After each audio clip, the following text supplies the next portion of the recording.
Hello বন্ধুরা, আপনারা কেমন আছেন? ঘরোয়া রান্নাতে আপনাদের স্বাগত। আজকে আপনাদের জন্য নিয়ে এসেছি ছোলা আর নারকেল দিয়ে চাল কুমড়োর ঘন্ট। এই রেসিপিটি দেখতে হলে সম্পূর্ণ ভিডিওটা আপনাদের দেখতে হবে। ভিডিওটি যদি ভালো লাগে লাইক, কমেন্ট, শেয়ার এবং সাবস্ক্রাইব করে দেবেন। ঘরোয়া রান্না ফেসবুক পেজ থেকে দেখলে পেজটিকে ফলো করে দেবেন। দেখুন বন্ধুরা, কিভাবে এই রেসিপিটি আমি বানাই।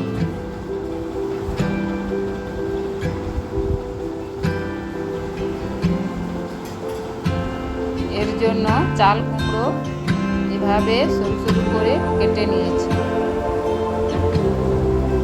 কাঁচা ছোলা, কোরানো নারকেল, নিয়েছি আদা বাটা, জিরে বাটা, আর নিয়েছি পেঁয়াজ কুচি, শুকনো লঙ্কা, 5 ফোড়ন, তেজপাতা,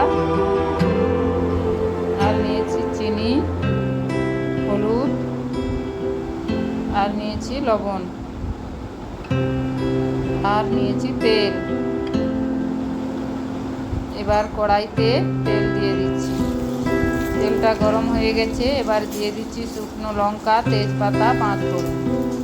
সবগুলো ভালো করে ভেজে নেব। ভালো করে ভাজা হয়ে গেছে। এবার কুচনো চাল কুমড়োগুলো দিয়ে দিচ্ছি। চাল কুমড়ো দিয়ে একটু নাড়িয়ে নিয়েছি। এবার দিয়ে দিচ্ছি কুচনো পেঁয়াজ, দিয়ে দিচ্ছি আদা বাটা। এভাবে ভালো করে নাড়তে থাকি।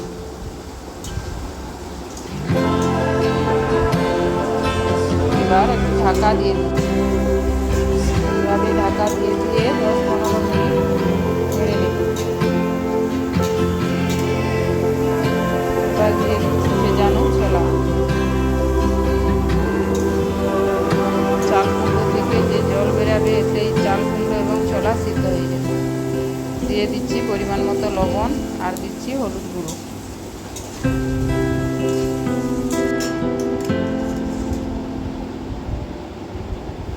দেখুন বন্ধুরা, কতটা পরিমাণ জল বেরিয়েছে।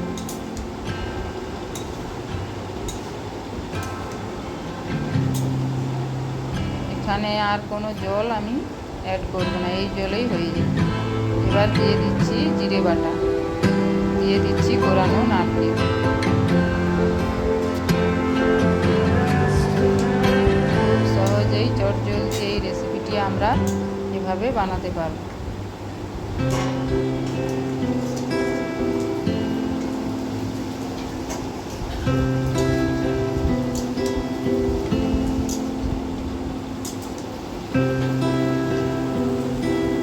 দেখুন বন্ধুরা, ছোলা একদম সেদ্ধ হয়ে গেছে।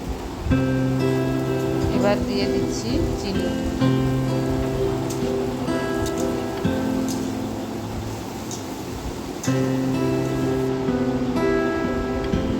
দেখুন বন্ধুরা, চাল কুমড়োর ঘন্ট তৈরি হয়ে গেছে। এবার ঢেলে নিয়েছি। আপনারাও এভাবে বাড়িতে বানিয়ে দেখুন। ভিডিওটা দেখার জন্য ধন্যবাদ।